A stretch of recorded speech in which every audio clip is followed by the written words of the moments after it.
साहब I start with you. मुझे बताइएगा कि अब इंतखाबी निशान आप लोगों के पास नहीं रहा, अमली तौर पर पार्लिमानी सियासत जो होती है उससे आप लोग बाहर हैं, आज़ाद उम्मीदवार के तौर पर आप लोग कंसीडर किए जा रहे हैं। कोई इंट्रोस्पेक्शन हो रही है विद इन पार्टी के जो लीगल फ्लॉज थे, जो कानूनी गलतियां थी, उसकी वजह से ये प्रॉब्लम फेस करनी पड़ी? बहुत शुक्रिया आदिल, सवाल ही पैदा नहीं होता। एक भी लीगल फ्लॉ नहीं है और ये मैं चैलेंज करता हूं। आप यूं करते हैं कि रिटायर्ड जजेस का एक पैनल बिठा लेते हैं और वो सारा कुछ सामने रख देगा, मुझे कहने की जरूरत नहीं है। तो जस्टिस काजी फाजी सर, अगर रिटायर्ड में फैसला करना है तो रिटायर्ड जर्नलों का पैनल बैठ गया तो फिर फैसला आपके हक में चला जाएगा। मैं तो इस वक्त बात कर रहा हूँ सर्विंग अदालत की बात कर, सर्विंग जजेस। वो मैं देखें, पाकिस्तानी तारीख के मुतनाज़ा तरीन चीफ जस्टिस साबित हो चुके हैं जस्टिस काजी फायज़ साहब। 3 केसेस आपके सामने अभी मैं रख देता हूं, जिसमें कानून गैर आईनी है लेकिन आंखों के सामने आने के बाद अदालतें आंखें बंद कर लें। ये तारीख में हमने कभी नहीं देखा है। मैं नहीं बात कर रहा, चीफ जस्टिस साहब का बैगेज अगर कहा जाए या मामला लेकर चलते थे अपना मतीउल्लाह जान, सतूर, हसनात मलिक, अब लड़ाई लड़ते रहे हैं ये लोग, और आज ये भी कह रहे हैं कि जो कुछ भी हुआ रहा ये जमहूरी रवायात। और अदर साहब, आपको याद है आप मेरे प्रोग्राम में थे लास्ट टाइम जब हमारी बात हो रही थी पेशावर हाई कोर्ट के फैसले पर, जाहिर है ऑब्वियसली आप लोगों की तरफ से एक सेलिब्रेशन थी। मैंने आपसे कहा था कि पेशावर हाई कोर्ट का फैसला आ गया, आप लोगों ने कहा देखें अब कोर्ट का फैसला आया है तो इलेक्शन कमीशन को आराम करना चाहिए, देख लें कि हमारे हक में आ गया। मैंने आपसे सवाल किया था कि यही अगर सुप्रीम कोर्ट में फैसला आपके खिलाफ आ गया तो what would be your response, will you accept that decision? तो आप लोगों ने कहा था जी ठीक है, कुछ तहफ़्फ़ुज़ात होंगे लेकिन हम उसको मान लेंगे, लेकिन हम इस पर इस तरह तनकीद नहीं करेंगे। वही तनकीद हुई है, एग्जैक्ट ट्रोलिंग हुई है, एग्जैक्ट क्रिटिसिज्म हुआ है जो मैंने इंडिकेट किया था अपने लास्ट प्रोग्राम में आपसे बात करते हुए कि अगर मैं अदर साहब आपकी तरफ ही आ रहा हूं, अदर साहब आपकी तरफ आ रहा ना, अदर साहब आपकी तरफ यार, मैं तो स्टार्ट ही आपसे लिया है। प्रोग्राम आप कर ले, छोड़े, मैं चला जाता हूं। आप ये क्या बात हुई, इतने इम्पेशेंट क्यों हो रहे हैं यार? आप सवाल तो करने दें मुझे, मैंने आपकी तरफ ही आना है दोबारा। नहीं ये देख, मेरी बात सुने, मैं सवाल करने देना, उसके बाद आप ही जवाब दीजिएगा। आप देखें, मैं भी बैठा हूँगा, दूसरा भी बैठा होगा, देखते हैं टोकते ज्यादा किसको है आप। यानी आप प्रोग्राम में बात नहीं करने देते, जिससे सवाल होगा उसको टोका जाएगा।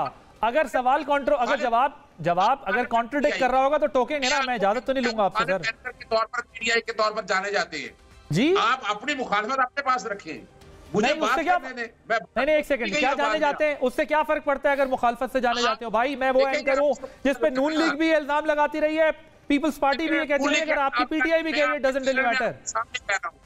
मैं आपके चैनल में आपके सामने कह रहा हूं कि आपका नुक्ता नजर हमेशा नेगेटिव होता है।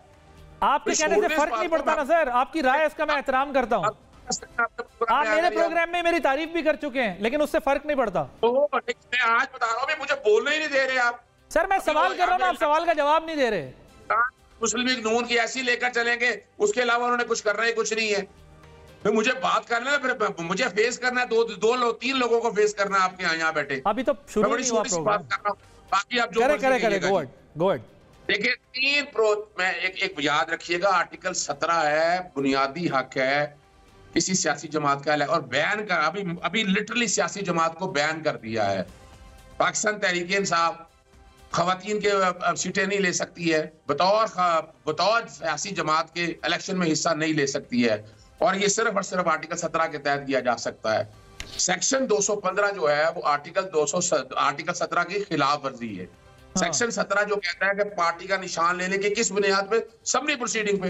यानी सुप्रीम कोर्ट ने भी समरी प्रोसीडिंग की कोई नहीं है, सुप्रीम कोर्ट ने भी प्रोसीडिंग पूरी की नहीं, right to fair trial and due process कह दिया कि ये 14 के 14 मेंबर हैं पीटीआई के, फिर किस बुनियाद पे कह दिया है? क्या बुनियाद थी उनके पास? क्या ट्रायल किया? क्या एविडेंस ली? क्या कोई शातें रखी? तो सुप्रीम कोर्ट के फैसले में ये ऐसे फ्लॉज हैं, ये तारीख में लिखे जाएंगे। और सेक्शन 215 में मैं चैलेंज कर रहा हूँ कल कि जो आईनी बुनियादी हकूक की खिलाफ वर्जी है। दूसरा फैसला आ जाए कि जिसमें इलेक्शन कराने का कहा, वो भी पंचायती फैसला किया। सेक्शन 57 के तहत इलेक्शन कमीशन का इख्तियार नहीं है डेट देने का, आर्टिकल 48 का सदर का इख्तियार है। ये कहते रहे, सारी जमातें कहती रही, सुप्रीम कोर्ट के सामने आया, सुप्रीम कोर्ट ने अपने फैसले में लिखा कि सेक्शन 57 को अभी नहीं देखेंगे। फिर तीसरा आ जाए ताहयात नाहली वाला, ताहयात नाहली में सेक्शन 232 वो मैंने चैलेंज कर दिया, आज अदालत के अंदर सामने है कि भी ताहयात सेक्शन सामने आ गया है हम कह रहे हैं कि नहीं इसको बाद में देखेंगे। क्यों बाद में देखेंगे? अगर नहीं किसी ने चैलेंज किया, आपका नुक्ता आ गया सर, सही, आपका पॉइंट आ गया। मैं आपको जरा एक चीज वादे कर दूं। देखें, मेरा सवाल बुनियादी तौर पर आपसे जो था, अब ये आपने कानूनी नुक्ते उठाए ना, ये आपका राइट है उठाना। यही प्रोग्राम था, इसी प्रोग्राम में आप ये तारीफ कर रहे होते थे कि यार आप बड़े अच्छे एंकर हैं। जो सवाल आप लोगों के खिलाफ जाता है तो आप लोग मेरी सुन तो लें। अजहर साहब आप गुजारिश सुन लेना यार, मैंने आपकी बात पूरी सुनी है ना, आप मेरी गुजारिश सुन लें। बावजूद कि मैं जानता हूं कि आप जो है वो गुफ्तगू के दौरान गेस्ट को भी काट देते हैं, एंकर को भी काट देते हैं, लेकिन आप जानते हैं कि मैं आपका पॉइंट ऑफ व्यू बार बार लेता हूं, आपकी बात सुनता हूं, आपको अपने प्रोग्राम में लेता हूं। आप मेरी मुखालफत करें, हिमायत करें, इससे मुझे कोई फर्क नहीं पड़ता और करनी भी नहीं चाहिए। एक दिन बातें आपको मेरी बुराई करनी चाहिए, एक दिन तारीफ। सुन तो लें सर, गुजारिश सुन लें।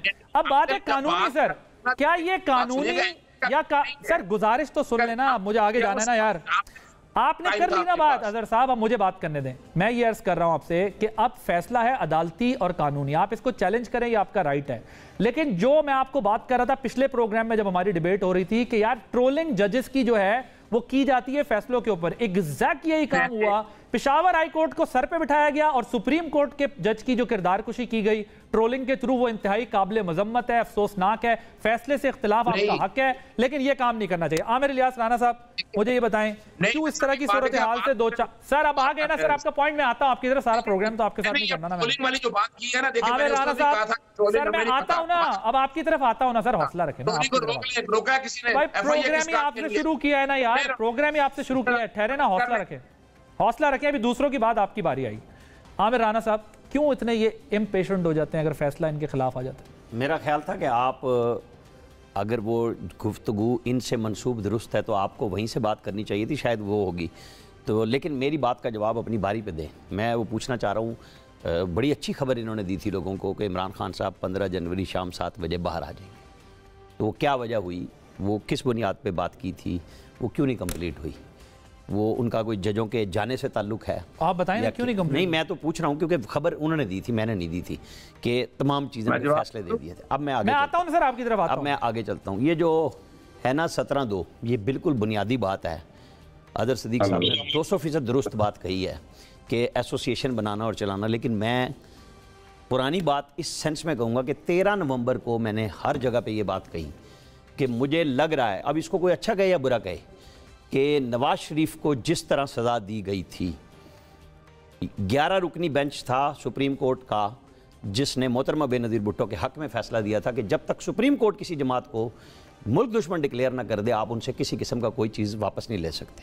लेकिन 3 रुकनी बेंच ने, जिसे मरियम नवाज़ कहते हैं, ईमानदारी की गई, उसने साकिब निसार की सरबराही में फैसले जाने पे और सब ने सहूलतकारी का मज़ा लिया। मुझे ये बताएं कि अब अगर सुप्रीम कोर्ट ने फैसला किया है, इलेक्शन कमीशन के पास वो फैसला था, गलतियां इनकी इनके वकला तस्लीम करते हैं, अब आप रहम की अपील पे गए थे क्या?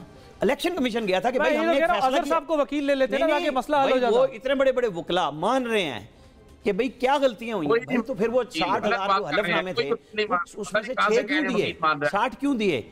ये सारी की सारी चीज़ें इनके वकला का असल मसला। मैं जो बात कहता हूँ ना, जिस तरह वकला के चैम्बर्स जज लगवाने में मुतारिक होते हैं, इस तरह सीटें लेने में, मुझे नहीं पता अदर सिद्दीक साहब कहीं से इलेक्शन लड़ रहे हैं कि नहीं लड़ रहे हैं, इलेक्शन लड़ रहे हैं ना, मतलब ये होना चाहिए। ये वकला अभी इलेक्शन लड़ रहा है, इलेक्शन कमीशन ऐसे माहौल में, मैं नहीं इलेक्शन लड़ रहा। नहीं, आपको टिकट नहीं मिला, कागज तो जमा कराए थे ना सर। मैंने, मेरी बात सुने, इलेक्शन को एक्सपोज करने के लिए कागज जमा कराइए थे और मैं बहुत बड़ी पिटीशन लेके आ रहा हूँ जहां इलेक्शन कमीशन लेके आएंगे। मैं अगली बात करता हूं। नहीं सर, आपने टिकट ली नहीं, आपको मिली नहीं। वो मैंने टिकट नहीं ली ना जी, मुझे नजर आ रहा है क्या कुछ हो रहा है। मैंने तो इलेक्शन के प्रोसेस में आया हूं, इलेक्शन को चैलेंज करना सारा मैंने था, जिन्होंने सब कुछ इमरान खान साहब के साथ लगाया। आपको पता है वकला की लड़ाई ने उनका टिकट भी खोल लिया था।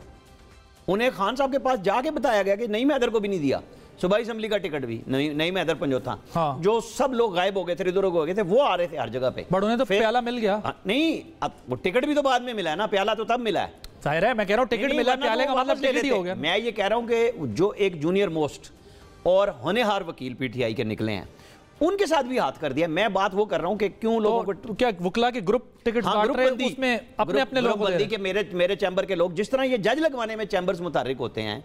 इसलिए मैं कहता हूं कि अदलिया के अंदर भी ये तथहीर, जिस तरह कुछ लोगों के भागने से शुरू हुई है ना, ये इनकी भर्ती में भी होनी चाहिए। सिस्टम आना चाहिए कि कोई चैम्बर से क्यों आए, लोगों से पूछे, नाम जहां से मर्जी ले लें, शॉर्ट लिस्टिंग करा लें, लोगों से पूछे इन्होंने बतौर वकील क्या बेईमानी कभी की थी कि नहीं की थी। आप यकीन माने आधे वकील अपना नाम लेने से, वो जो जज के सामने बुढ़िया नहीं खड़ी हो गई थी और उसने कहा ए वकील हो, ए वकील हो, उन्होंने कहा खबरदार जो तू मेरे बारे गल की थी, ये आधे वकील भाग जाएंगे कि हमारा नाम न दें जज के बारे में। ये शफाफियत होनी चाहिए।